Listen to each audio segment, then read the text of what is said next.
Сега ще те отведа на едно място да ти покажа как реших да си направя, дето се казва на времето мазето. И правя едно представяне за културния живот.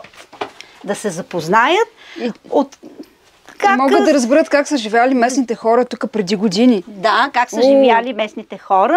Това си го направихме на механа.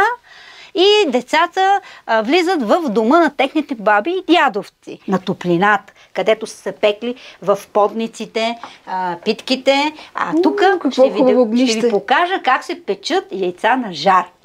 Но преди това ще ви покажа как се приготвя автентичният десерт, дето се казва скроп на времето. С него са захранвали децата.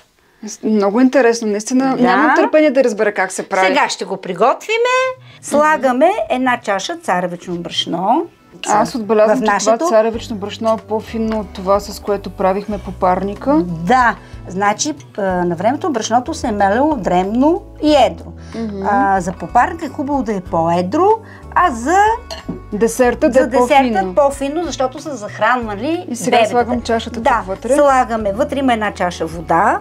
Така. И добавяме 3-4 чаши мляко. Добре, значи отношението 1:4 със същата чаша. Една чаша царевично брашно, 4 чаши течност. Сега ще добавиме.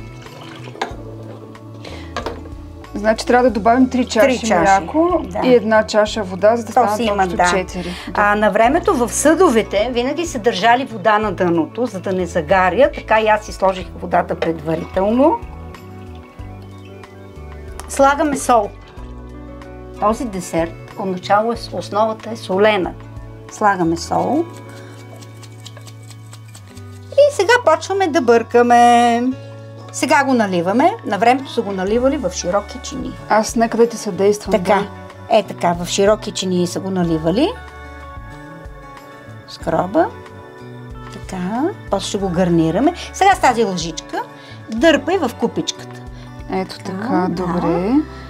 И ще сложим и в тази купичка, за да станат. Да. Това е прословутия скроп, който добре се възприема. Така, Гери, сега тук препържваме олио и масло. Така, го препържвам да хване кафеничко, за да има аромат. Това е домашно масло и олио или зехтин.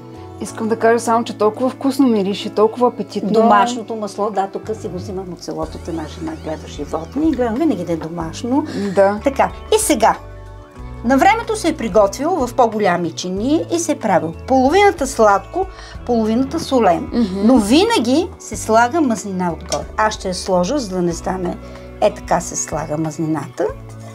На всичко се слага първо мазнина. И винаги се използвали масло, не мас?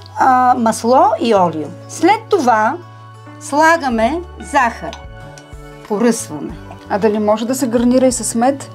Може с мед да се гарнира, който желае, но по принцип някак си повече с захар са го правили. Нали? Но сега в такова слагат и мед. Аз имах клиенти, които им предложих да им сложа мед и го възприеха много добре. Това е скроба. Искаш ли да ти покажа още една характерна традиция, как на времето са пекли яйца на жар? Аз си го практикувам в днешно време. Това е много интересно. Искам да го видя. Донеси яйцата. Предполагам, че пак са домашни, изглеждат мънички и такива симпатични. Тук една приятелка ме снабдява с домашни яйца. Нали, с черупките ги печеме. Слагаме тук. Хубаво. Вече огънът премина, но ще се получат. Едни стават по-ровки, други стават по-печени. Зависи от топлината. Гери, сега много внимателно, така, малко настрани, ще извадим яйцата. Предполагам са готови. Така, лекичко ги разкриваме. Изтегляме ги на страна. Щом до сега не са гръмнали. Така. Добре, чистички са. Супер. И ги слагаме така. Тук малко да поистинат на лопатката. Ето. Значи може половината да е рохко, половината да е по-печено. И с тази сламка така ги изметеме. Нали?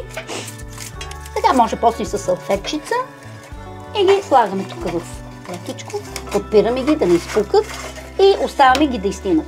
Гери, сега е време да се насладиме на вкусовете, които приготвихме. Беше чудесно. Благодаря ти. Сега е ред да пробваме печените яйца на жар. Заповядай. Благодаря. Надявам се, че са се получили. Това и много се радвам, че Пендара държи също на българското, на автентичното. Затова така сме се облякали и обличам всички гости в носия и си правят фотосесия. Чудесно. Сега ти ли ще си бореца или аз? Няма значение. Хоп! Хоп!